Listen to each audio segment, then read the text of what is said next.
15번째 시간인데요. 이번에 주제는 리비아단에 관한 것입니다.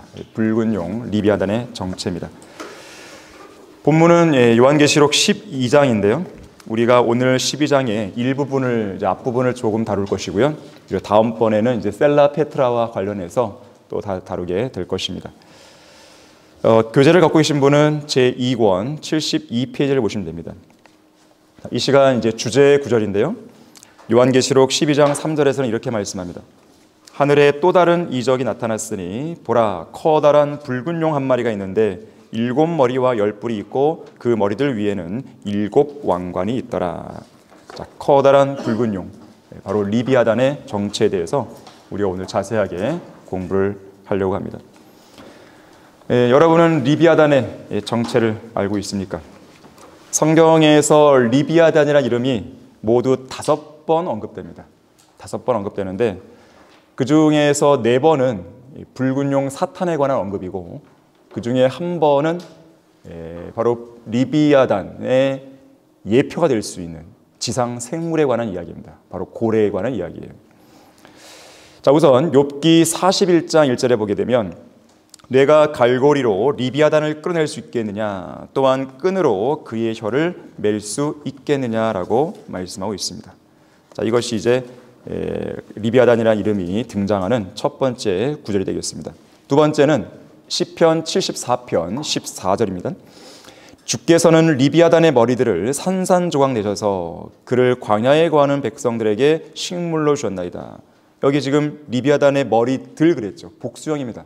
머리가 하나가 아니라는 거죠. 우리가 아까 요한계시록 12장 3절에서 머리가 몇 개였습니까? 7머리죠. 7머리. 자, 머리들이에요. 또 시편 104편 26절에서는 거기에 배들이 다니며 그 리비아단이 있으니 주께서 거기서 논일게 하신 것이니다. 여기서 나오는 리비아단이 바로 아까 예외적인 이제 부분인데 바로 리비아단을 예표하는 지상 생물에 관한 것인데 이따 설명드리겠지만 바로 고래에 관한 이야기입니다. 고래. 이 고래는 바다 괴물로도 불려요. 그리고 마지막으로 이사야 27장 1절에서는 2번 리비아단이 언급되는데 그날에 주께서 그의 격심하고 크고 강한 칼로 날쌘 뱀 리비아단을 벌하시리니 즉 꼬부라진 뱀 리비아단이라. 또 주께서는 바다에 있는 그 용을 살해하시리라. 자, 이렇게 해서 리비아단은 성경에서 5번 나옵니다. 자, 리비아단은 사탄이에요. 성경에서 숫자 5는 죽음을 의미하죠. 죽음의 권세를 가진 누구예요? 사탄이죠. 그래서 5번 나오는 것이에요. 자, 리비아단은요, 옛 뱀, 용, 마귀, 사탄 이렇게 불리게 되는 것이죠. 자, 요한계시록 한번 보겠습니다. 요한계시록 12장 거기 7절에서 9절 한번 보십시오. 또 하늘에 전쟁이 있으니 미카엘과 그의 천사들이 용을 대항하여 싸우고 용과 그의 천사들도 싸우나 그들이 이기지 못하여 하늘에서 더 이상 있을 곳을 찾지 못하더라. 그리하여 그 큰 용이 쫓겨나니 그는 마귀라고도 하고 사탄이라고도 하는 옛뱀 곧 온 세상을 미혹하던 자라. 지난 인류 역사 6천년 동안 세상을 미혹했던 거죠. 그가 땅으로 쫓겨나고 그의 천사들도 그와 함께 쫓겨나더라. 자, 이 사건은 미래에 있을 사건입니다. 대환란 기간에 있을 사건이에요. 자, 그런데 이 영국의 극작가 윌리엄 셰익스피어의 버금가는 시인 존 밀턴이라는 사람이 있습니다. 존 밀턴. 이 사람이 쓴 책인데 바로 신라권이에요. 신라권. 이 존 밀턴은 이 신라권이라는 책에서 방금 읽었던 이 구절들에 나오는 소위 말하는 별들의 전쟁. 천사들은 별들로 불리잖아요. 이 별들의 전쟁을 미래의 대환란 기관이 아니라 과거에 일어났던 사탄의 최초의 반역과 심판에 잘못 적용하고 잘못 해석하게 됩니다. 미래의 일인데 번제스를 잘못 짚은 거죠. 성경의 진리를 왜곡시키고 잘못 적용함으로써 사탄의 타락과 추방을 가공된 소설이나 신화적인 이야기로 만들어버린 거예요. 이것이 바로 신라권의 핵심이에요. 이 신라권에서는요, 사탄을 기름 부음을 받은 덮는 그룹이 아니라 천사들을 통솔하는 천사장으로 둔갑시킵니다. 그래서 오늘날 사람들이 사탄은 원래 천사장이었다. 그래서 이름도 루시엘이었다 원래. 그래서 타락해서 루시퍼였다. 뭐 이런 말을 한단 말이에요. 카톨릭이 만든 루시엘의 기원이 바로 여기에 나오는 것이죠. 신라권에서. 어쨌든 이 존 밀턴은 요한계시록 12장 아까 봤던 7절에서 9절의 사건이 그 일어나는 시기를 미래가 아니라 과거에 지구가 창조되기 이전으로 소급해버리는 것이죠. 그러면서 이렇게 말하는 거예요. 어느 날 루시퍼는 예수 그리스도를 주로 섬기라는 하나님의 명령에 불만을 품고 반란을 일으켰다. 잠깐이나마 하나님의 보좌 가까이까지 접근할 만큼 거센 공격을 하나님을 향해 감행했지만 결국 이 예수 그리스도께서 던지신 벼락을 맞고 심판을 받으라 했어요. 어디서 많이 보지 않았습니까? 벼락 맞은 거? 그리스 신화에 나오는 제우스가 벼락 던지듯이 그렇게 했다는 거예요. 그러면서 9일 밤 9일 낮 동안 지옥으로 던져져서 정신을 잃게 되었다 그랬어요. 그가 다시 깨어난 후에는 악마들을 동원하여 복마전 그래갖고요, 소위 마귀가 숨어있는 전당을 말합니다. 복마전을 세운 다음에 하나님을 향한 복수를 다짐하는 회의를 한다. 7일 동안 모습을 숨기고 있던 사탄은 뱀의 탈을 쓰고 에덴 동산에 잠입하여 여자에게 접근해서 그녀를 미혹했고 결국 최초의 인류는 죄를 짓고 에덴 동산에서 추방되었다. 이후 하나님께서는 천사장 미카엘을 최초의 인류에게 보내셨고 미카엘은 그들을 데리고 산 위로 올라가 인간 세상의 불행을 보여준 다음 장차 있을 예수 그리스도를 통한 구속에 관해 가르쳐주면서 이 신라권의 모든 꾸며낸 이야기는 막을 내리게 되는 거예요.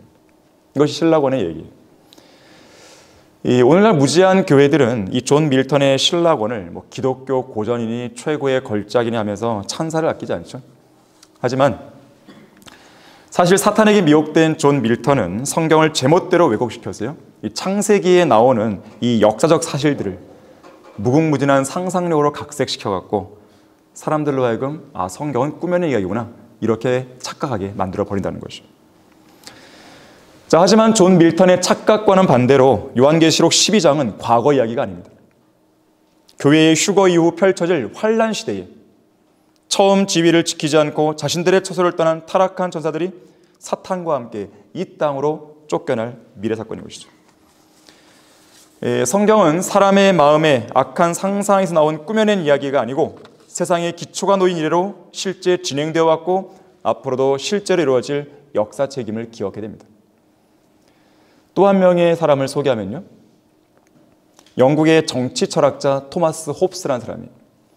이 사람은 하나님의 존재를 부인한 유물론자였습니다. 이 사람은 공산주의자 칼 마르크스와 블라디미르 레닌의 선구자입니다. 성경에 기록된 초자연적인 기적들과 사건들을 모두 거부했고요. 이 홉스가 남긴 이 책 중에서 세상에서는 소위 불후의 걸작으로 꼽히는데 바로 책 이름이 리바이어던이에요. 리바이어던. 어디서 나온 거예요? 리비아던에서 나온 거예요. 리비아던에서. 이 책은 그야말로 유물론적인 인간관으로 기술된 건데 이 토마스 홉스는 리바이어던을 국가로 본 거예요. 국가를 리바이어던을 본 거예요. 그러니까 리비아던을 본 겁니다. 국가가 사탄이라는 거죠.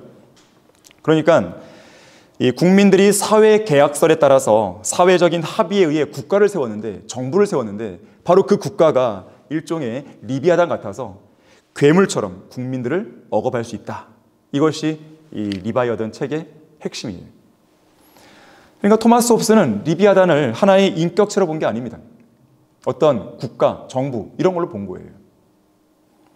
그만큼 사탄에게 속은 것이죠. 마귀에게 철저하게 미혹당한 것입니다.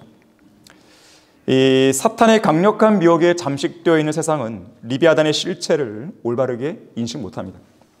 기독교계의 배교한 교회들, 목사들, 신학 교수들, 고등 비평가 다 마찬가지예요. 리비아단을 정확하게 모르는 거예요. 그래서 사탄은 병개된 성경들을 통해서 자신의 실체를 완벽하게 숨깁니다. 예를 하나 들게 되면 이 욥기 41장 1절의 경우에 분명하게 내가 갈고리로 리비아단을 끌어낼 수 있겠느냐, 또한 끈으로 그의 혀를 맬 수 있겠냐 그랬단 말이에요. 리비아단이라고 분명히 나옵니다. 그런데 개역 성경은 이 리비아단을 악어로 바꿔버린 것이죠. 내가 능히 낚시로 악어를 낚을 수 있겠느냐, 노끈으로 그 혀를 맬 수 있겠냐라고 변개시키는 거예요. 자신의 실체를 가려버리는 거예요, 사탄이. 쉬운 성경, 현대인의 성경 등등 악어 또는 악어처럼 생긴 바다 괴물로 변개시켜버리는 거예요. 자, 우리 다 같이 욥기 41장을 한번 보겠습니다. 욥기 41장. 바로 리비아단의 정체를 아주 구체적으로 제시하고 있는 장이죠. 욥기 41장을 보시게 되면 이 41장 전체는 리비아단, 사탄의 정체를 밝혀주는 아주 중요한 본문입니다. 우리가 다 볼 수는 없을 것 같고요. 거기 일단 1절을 보시게 되면 내가 갈고리로 리비아단을 끌어낼 수 있겠느냐 그러면서 리비아단을 쭉 설명합니다. 거기 14절 보시면 누가 그의 얼굴의 문들을 열 수 있겠느냐 그의 이빨은 무섭게 둘려있도다 그의 비늘은 그의 교만이라 봉한 것처럼 서로 닫혀있도다 비늘과 비늘 사이가 너무 가까워서 그 사이로 바람도 들어갈 수 없도다 그랬어요.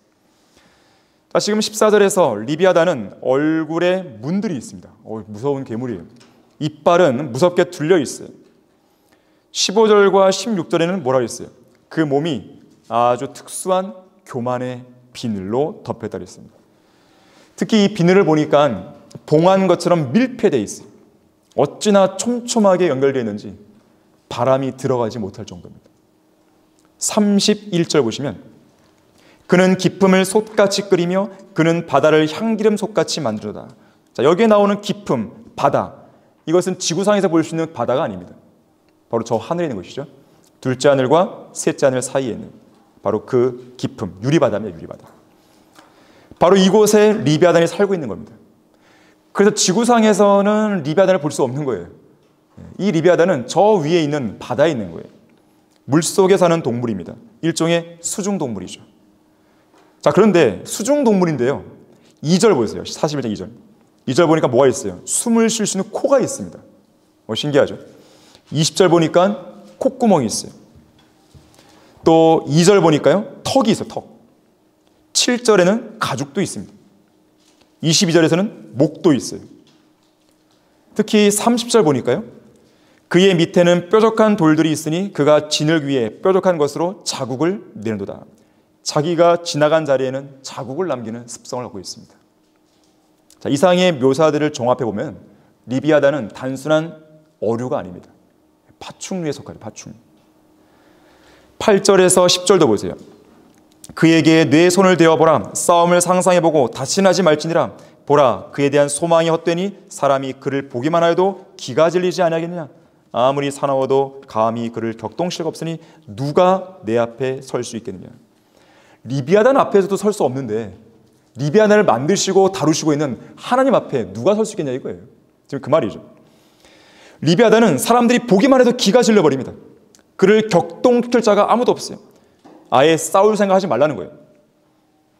그래서 육신적인 방법으로는 리비아단을 이길 수 없습니다. 뭘로만 이깁니까? 하나님의 칼, 하나님의 말씀으로만 그를 물리칠 수 있어요. 자, 그래서 이와 관련해서 욥기 40장 한번 가보세요. 욥기 40장 19절. 욥기 40장에서는 비히못에 관한 이야기를 합니다. 보통은 이제 리비아단은 사탄, 비히못은 적그리스도 이렇게 얘기하거든요. 이 사탄과 적그리스도 밀접한 관련이 있으니까 리비아단과 비히못도 밀접한 연관이 있겠죠. 그런데 보니까 그는 하나님에게서 으뜸이에요. 그를 만든 이가 하나님이시죠. 자신의 칼로 하여금 그에게 다가게 할 수 있는 것이죠. 으뜸인 존재예요. 이 존재를 다룰 수 있는 방법은 하나님의 말씀밖에 없어요. 칼밖에 없습니다. 히브리서 4장 12절에서요. 하나님의 말씀은 살아있고 능력이 있어 양날이는 어떤 칼보다 예리하여 혼과 영 그리고 관절과 골수를 찔러 가르고 마음의 생각들과 의도들을 판별하다 그랬어요. 자, 혼과 영 그리고 몸이란 단어가 나올 것 같지만 몸 대신에 뭐가 나와요? 관절과 골수예요. 의도적으로 하나님께서는 몸 대신에 관절과 골수란 말 썼는데 그것은 바로 리비아단과 비히못에 대해서 언급하기 위해서입니다. 왜냐하면 욥기 거기 40장 17절에서요. 비히못을 묘사할 때 이렇게 말하죠. 돌들로 된 뭐가 있어요? 힘줄이다 그랬어요.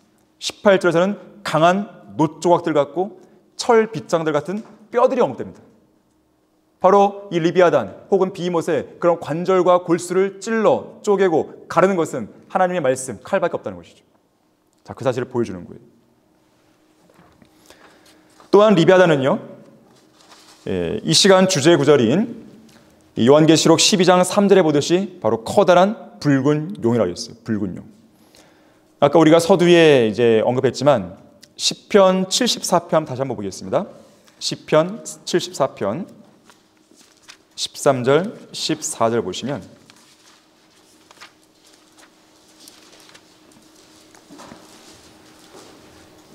주께서는 주의 능력으로 바다를 가르셨으며 물들 가운데 있는 용들의 머리들을 부셨나이다. 자, 여기서의 바다, 물들이 어디입니까? 유리바다입니다. 셋째 하늘의 깊음이에요.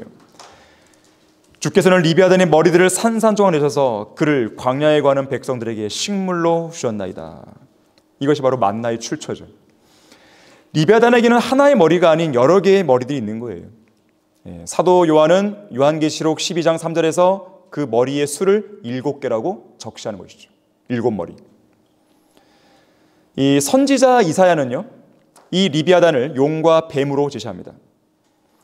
그날에 주께서 그의 격심하고 크고 강한 칼로 날쌘 뱀 리비아단을 벌하시리니 즉 꼬부라진 뱀 리비아단이라. 또 주께서는 바다에 있는 그 용을 살해하시리라 했어요. 서두에 봤던 이사야 27장 1절입니다. 꼬부라진 뱀. 욥도 이 꼬부라진 뱀에 대해 이야기한 적이 있습니다. 욥기 26장 13절에 보게 되면 자신의 영으로 하늘들을 단장하신 하나님께서 그 꼬부라진 뱀을 그분의 손으로 지었다 그랬어요. 저 하늘에 있는 리비아단, 저 깊음 속에 있는 리비아단, 이 리비아단 옛 뱀의 모습을 암시하는 세 가지 유형이 있는데요. 여러분도 들어봤을지 모르겠어요. 이 그리스 신화 이런 데서 히드라, 드라코, 세투스라는 존재예요. 이 그리스 신화에 따르면 적도를 따라서 머리를 들고 있는 히드라가 머리가 9개고 그 중에서 머리 하나를 자르면 그 자리에 새로운 머리 2개가 생긴다는 괴물로 알려져 있습니다. 또 드라코라 그래갖고요, 광활한 우주 천구의 북극 주위에 거의 절반을 휘감고 있는 큰 별자리거든요. 헤라클레스 발 아래 있어요. 헤라클레스 별자리에. 세투스는 여자를 삼키기 위해서 그 입에서 물을 쏟아내는 괴물입니다. 여자를 삼키기 위해서. 여러분 거기 요한계시록 12장 15절 보셨어요. 이것을 흉내내는 것입니다. 이 그리스 신화에 나오는 세투스는 요한계시록 12장 15절에 나오는 이 부분을 흉내내는 거예요. 그 뱀이 여인 뒤에다. 우리가 이따 보겠지만 여기서의 여인은 이스라엘을 말합니다. 광야로 도망가는 이스라엘. 여인 뒤에다 자기 입에서 물을 홍수같이 쏟아 그 여인을 홍수에 떠내려가게 하려 하되 그 땅이 그 여인을 도와 그 입을 벌려 용이 그 입에서 쏟은 홍수를 삼켜 버리더라. 바로 이 세투스와 관련된 것이죠. 자, 이렇듯 세상에서 암시하고 있는 유형이 어떠하든지 간에 이 꼬부라진 뱀은 저 위 하늘들에 있습니다. 그는 이 땅에서 여기저기 두루 다니기도 하고 하늘들을 위아래로 자유롭게 왔다 갔다 하기도 하는 것이에요. 자, 이처럼 성경은 리비아단을 통해서 사탄의 정체를 분명하게 계시하고 있지만 배교한 근본주의자들, 배교한 보수주의자들은 리비아단을 그저 악어, 하마, 코끼리 또는 공룡으로 왜곡하고 변개시키는 거예요. 이 창조과학자 중에 헨리 모리스라고 있는데 아주 훌륭한 분입니다. 하지만 이분은 리비아단을 공룡 정도로 인식한 거예요. 자, 그걸 따라서 여기 이 나라의 정동수 목사도 공룡으로 리비아단을 이해하는 것이죠. 그래서 정동수의 흔적력은 처음에 리비아단을 공룡으로 먼저 번역했었어요. 하지만 바꿨죠. 사람들이 하도 뭐라 그러니까 리워야단으로 음명을 합니다. 하지만 가르칠 때는 공룡을 가르치는 거예요.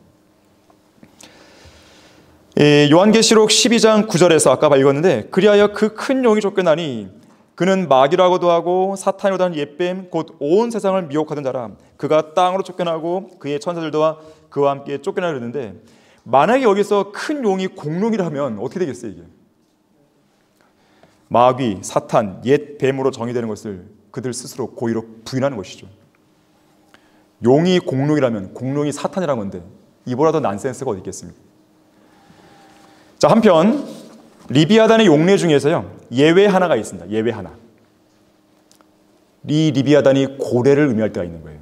자, 우리 시편 104편을 가보겠습니다. 자, 리비아단이 성경에서 총 5번 나오는데 그중 한 번 시편 104편에서는 고래를 가리키는 의미로 사용되고 있어요. 자, 시편 104편 24절에서 30절을 저희 읽을 텐데요. 이 문맥을 잘 보십시오. 하늘에 있는 유리바다인지 지상에 있는 바다인지 한번 보세요. 오 주여, 주께서 하시는 일들이 얼마나 다양한지요. 주께서 그들 모두를 지혜로 지으셨으니 땅이 주의 풍요로 가득 찼나이다.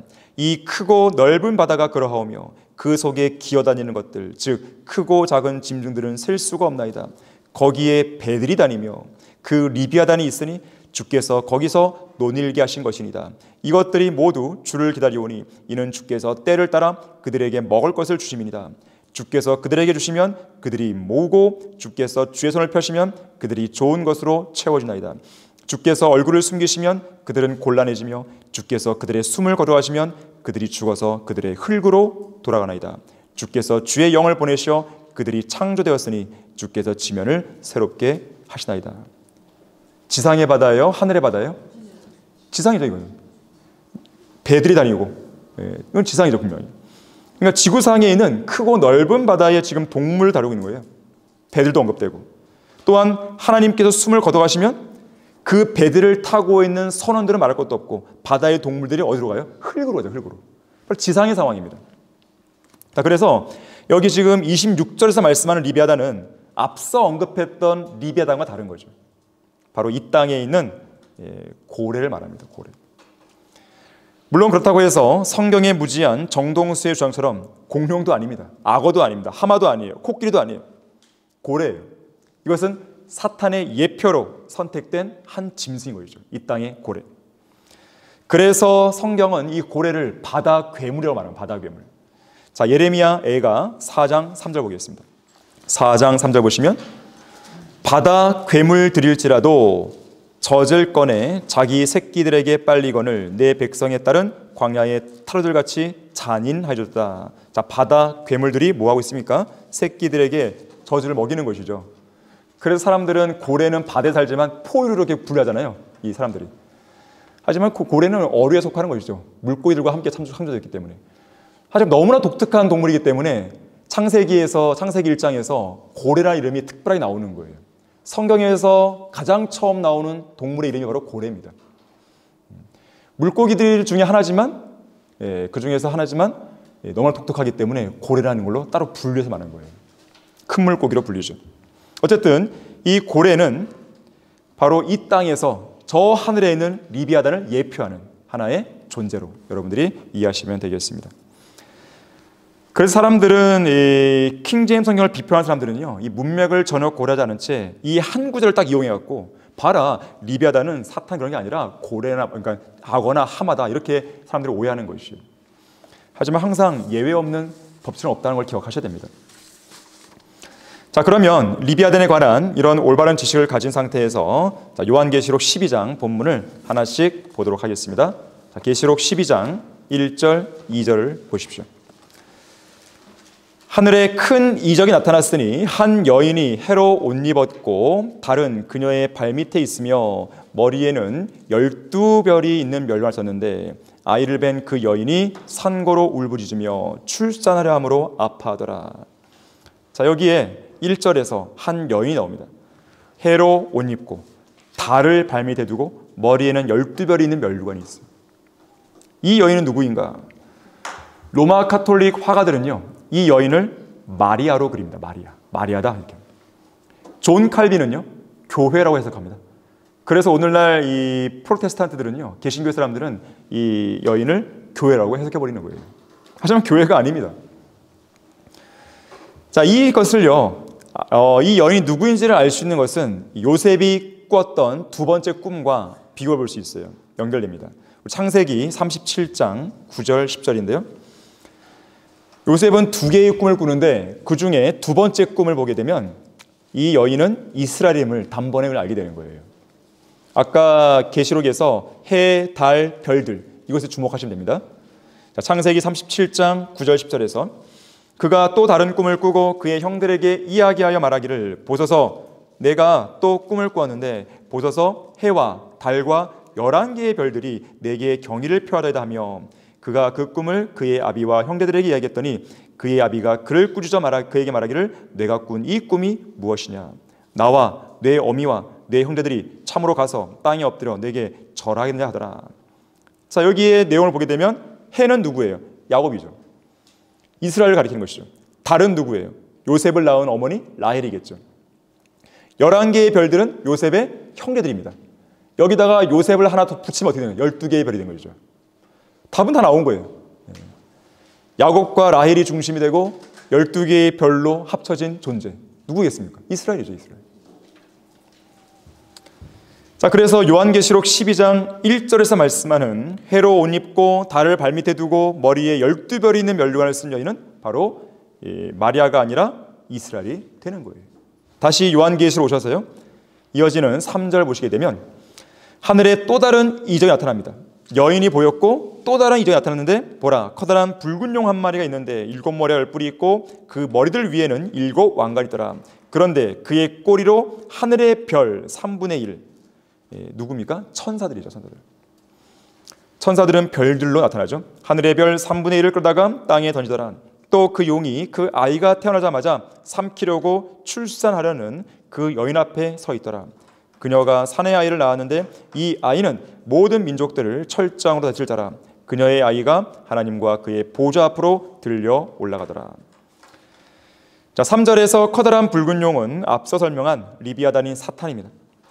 특히 이 용의 7머리는 용인 사탄이 지난 6천여 년간의 역사 속에서 이 악한 현 세상을 다스리는 가운데에 사용해온, 이용해온 7개의 제국, 전 세계를 제패했던 7 왕국을 상징합니다. 7머리는 7 왕국이에요. 또 동시에 7 왕인 것입니다. 첫 번째로는 nim롯이 다스렸던 바빌론 제국이에요. 고대 바빌론이죠. 두 번째는 파라오가 통치한 이집트입니다. 이집트. 세 번째는 사네립이 다스린 아시아 될 것이고요. 네 번째는 느부갓네살이 통치한 바빌론이죠. 바빌론이 한 번 더 나오죠. 이걸 보통 신바빌론 그러죠. 다섯 번째는 다리오 또는 코레스가 다스린 페르시아입니다.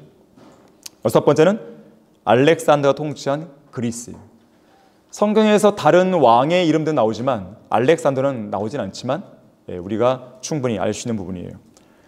그리고 카이사가 다스린 로마를 상징합니다.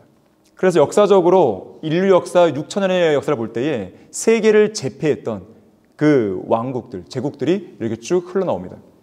그런데 로마가요, 동로마와 서로마로 분열되고 특히 서로마가 AD 346년에 패망하거든요. 그러면서 이 정적인 로마는 로마 카톨릭, 종교적인 로마로 둔갑하는 거죠. 바로 교황이 다스리는.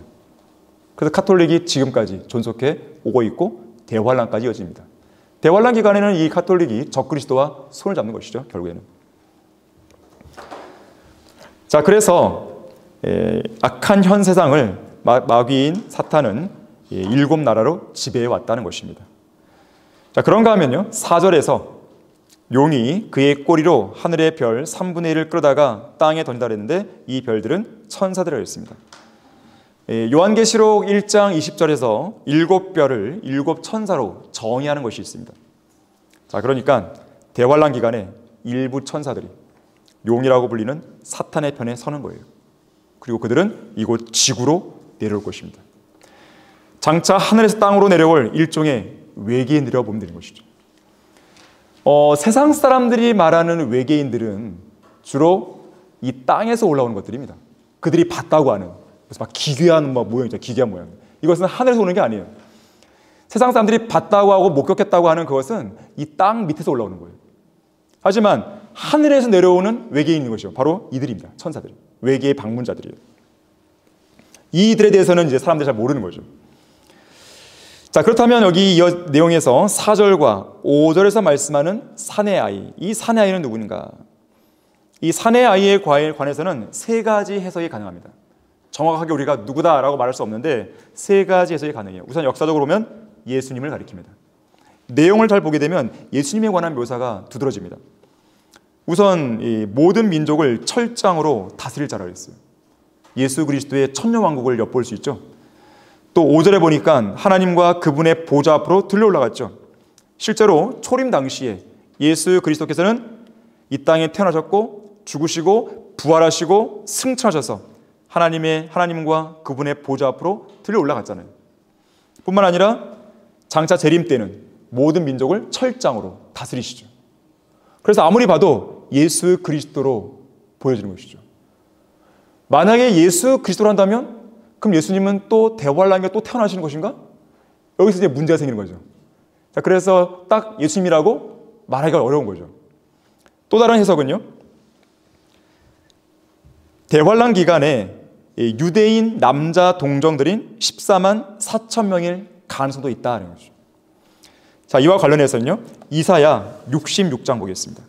이사야 66장 7절 8절 보시면 이 대환란 기간에 남아있는 유대인들과 연관해서 이 사내 아이로 묘사하고 있는데요. 7절에서 그녀가 진통하기 전에 낳았으며 그녀에게 고통이 있기 전에 그녀가 사내 아이를 낳았으니 누가 그러한 일을 들었으리요? 누가 그러한 일들을 보았으리요? 땅이 하루에 생겨날 수 있으며 한 민족이 순식간에 태어나겠느냐. 즉 대환란이 끝나는 그 시점에서 유대인 남은 자들을 중심으로 해서 이스라엘 한 민족이 생겨난 것이죠. 그 얘기하는 거예요. 그러나 시온은 진통하자마자 그 자녀들을 낳아도다. 대환란의 고통이 지나자마자 이스라엘 민족이 회복되는 거예요. 지금 그 이야기인데 그와 연관해서 지금 사내 아이로 지금 묘사를 하고 있는 것이죠. 자, 그래서 사내 아이는 이스라엘이 민족적으로 회심하기 전에 태어나는 14만 4천 명의 유대인 환란 성도들이라는 언급으로 볼 수도 있다 이거예요. 또 하나는요, 이 사내 아이는 어쩌면 대환란 기간에 유대인 남은 자들을 이끌게 될 지도자다, 이렇게 볼 수도 있어요. 자, 예레미야 애가 한번 보세요. 예레미야 애가 4장 20절 보십시오. 예레미야 애가 4장 20절 보시게 되면 우리 콧구멍의 호흡인 주의 기름 부음 받은 이가 그들의 구덩이들에 빠졌도다. 여기 주의 기름 부음 받은 이가 아주 특별하게 등장합니다. 그런데 그가 구덩이들에 빠져버린 거예요. 우리가 그에 관해 말하기를 그의 그늘 아래서 우리가 이방 가운데 살리라 하였도다. 자, 이 구절은요, 대환란 기간에 주의 기름 부음 받은 이라 불리는 존재고 적그리스도와 그의 군대가 파놓은 구덩이들에 빠지게 될 한 사람을 가리킵니다. 근데 이 사람을 유대인들이 신뢰할 거라고 말한 거죠. 이 사람이 바로 사내 아이인데 마치 예레미야 같은 인물이에요. 예레미야, 어린 나이에 하나님의 종으로 부름받은 것이죠.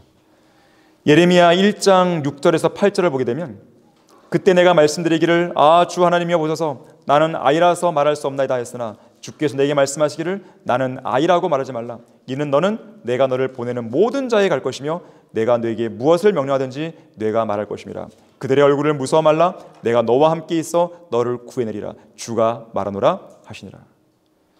어쩌면 이 사내 아이와 같은 예레미야가 대환란 기간에 다시 등장할 수도 있고 아니면 예레미야 같은 인물이 활동할 수도 있는 겁니다. 어쨌든 이 대환란 기간에 유대인들을 인도할 것이. 자, 이러한 내용은 무엇이 진짜인지는 대환란 가봐야 그것은 드러나게 될 것이겠죠. 자, 결론적으로요, 오늘의 결론입니다. 이 15세기, 16세기 신항로 개척이나 신대륙 발견이 활발하게 진행되던 대항해 시대에 여기 나오지만 크리스토퍼 콜럼버스가요 1492년에 커다란 배를 타고 대서양을 건너 아메리카 대륙으로 향하고 있었습니다. 그러던 중에 배가 갑자기 무언가 큰 물체에 붙잡힌 듯이 꼼짝도 안 하게 됩니다. 이때 크리스토퍼 콜럼버스는 분명히 바다에 살고 있는 붉은 용이다, 이렇게 생각했던 것이에요.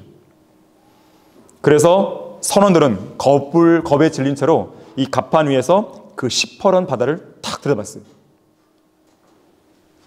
뭔지 모르겠지만 붉은 용은 없었어요. 이후 콜럼버스는 본국으로 돌아가서 이렇게 말합니다. 여러분, 한 가지 알려드릴 뉴스가 있습니다. 용에 관한 한, 붉은 용에 관한 한 성경이 틀렸습니다. 바다 그 어디에도 용은 없었습니다 라고 외치게 됩니다. 이것이 계기가 돼서 과학자들은 이제 용 이야기만 나오면 상상 속에 신화적인 존재에 지나지 않는다고 믿는 거예요. 그러면서 성경을 미신적으로 비우기 시작한 거죠. 하지만 붉은 용은 이 땅에 있는 게 아니죠. 어디에 있습니까? 저 하늘에 있는 것이 하늘에. 번지수를 잘못 짚은 거예요. 그 바다는 태양계도 훨씬 훌쩍 뛰어넘는 저 멀리 우주의 끝, 둘째 하늘과 셋째 하늘의 경계, 낮과 밤이 끝나는 그 경계에 있는 깊음을 가리키는 거죠. 그 안에 꼬부라진 뱀인 붉은 용이 용트림을 하고 있는 것입니다. 러크만 목사님의 설명에 따르면 이 용은 몸 길이가 무려 56만 킬로미터 할 것이다. 몸통 굵기는 640km에 이를 것이다. 7머리를 가지고 있고 온몸은 치밀하고 단단한 비늘에 덮여 있고 붉은색을 띠고 있고 입에서는 연기가 뿜어 나오고 있다. 구원받지 않은 모든 죄인들은 죽음의 세력을 가진 자, 바로 이 리비아단에게 속박되어서 평생을 죽음을 두려워하는 노예로 살아가고 있다. 이렇게 얘기하고 있습니다. 예수님께서 이 땅에 오신 목적은 바로 그런 구원받지 않은 죄인들에게 구원의 길을 마련하셔서 사탄의 노예 생활과 죄와 사망의 법에서 참된 자유를 주시기 위해서였던 것이죠. 예수 그리스도를 자신의 구주로 믿으면 풀려나는 것이죠. 해방되는 것입니다. 자유롭게 되는 것이죠. 자, 그것이 인류를 향한 하나님의 구원 계획이죠. 진리를 알게 되리니 그 진리가 너희를 자유롭게 하리라. 자, 욥기 41장 34절에 의하면 리비아단은 모든 높은 것들을 바라보는 모든 교만의 자식들을 다스리는 왕이라고 그랬습니다. 과연 바른 성경인 한글 킹제임스 성경이 없이 어떻게 리비아단의 정체를 바르게 알 수 있겠어요? 한글 킹제임스 성경으로 올바른 교리와 지식을 우리는 갖춰야 되는 거예요. 특히 사탄의 정체에 대해서 분명하게 알아야 되는 것입니다. 그리스도인은 한글 킹제임스 성경을